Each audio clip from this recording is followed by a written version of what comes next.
మీరు రకరకాలుగా చెప్పొద్దు, అందరూ ఒకేలాగా చెప్పండి హల్లెలూయా. పరిశుద్ధాలయంలో ఉండి దేవుని ఎవరైతే ప్రార్థన చేసి మోకాళ్ళ మీద పడతారో వారికి మనోచింత వేదన దేవుడు తొలగిస్తాడంట.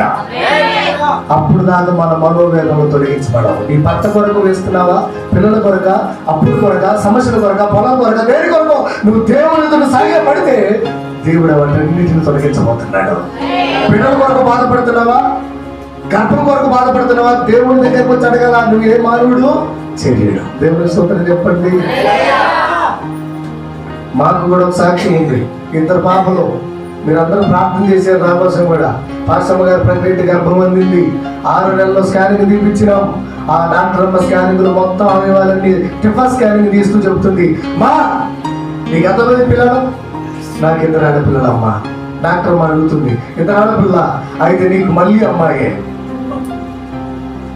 ఇదిగో అన్ని చూస్తున్నా, అభాషణ చేయించుకో, 3 పిల్లలు ఏడకోసిస్తారు మీరు అని డాక్టర్ అమ్మ చెప్తే ఇక బయటికి ఏడ్చుకుంటూ వచ్చి ఫస్ట్ గా అన్నది, ఏదన్నా మళ్ళీ మనకి అమ్మాయి అంట.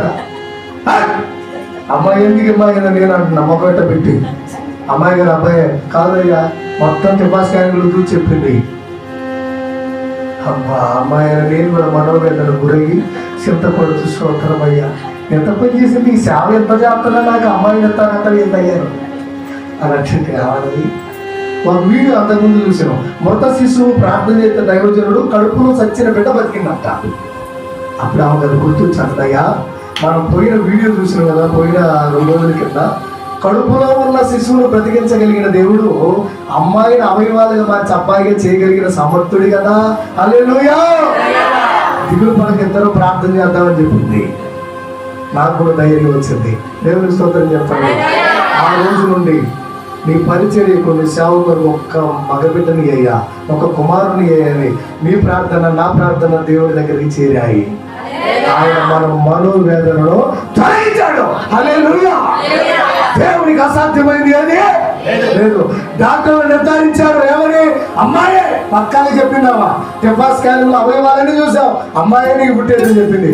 కానీ మహిమ కలిగిన దేవుడు అబ్బాయిగా ఇచ్చాడు. దేవుని శక్తిని తక్కువ అంచనా ఎవరియుతండి. సొలొమోను మహారాజుగా ప్రపంచ దేశాలకు రాజుగా ఉండి కూడా ఆయన మోకాళ్ళు ఇచ్చి చేతులు ఎత్తి ప్రార్థన చేస్తున్నాడు. అయ్యా, భూమి అందును ఆకాశమందును నీ వంటి దేవుడు ఎవడు లేడయ్యా. నీవు మాత్రం ఈ ప్రజలకు మనోవేదనను తీర్చగలవు. నీవు మాత్రం వాళ్ళ చింత వేదన దుఃఖము తొలగించగలవు.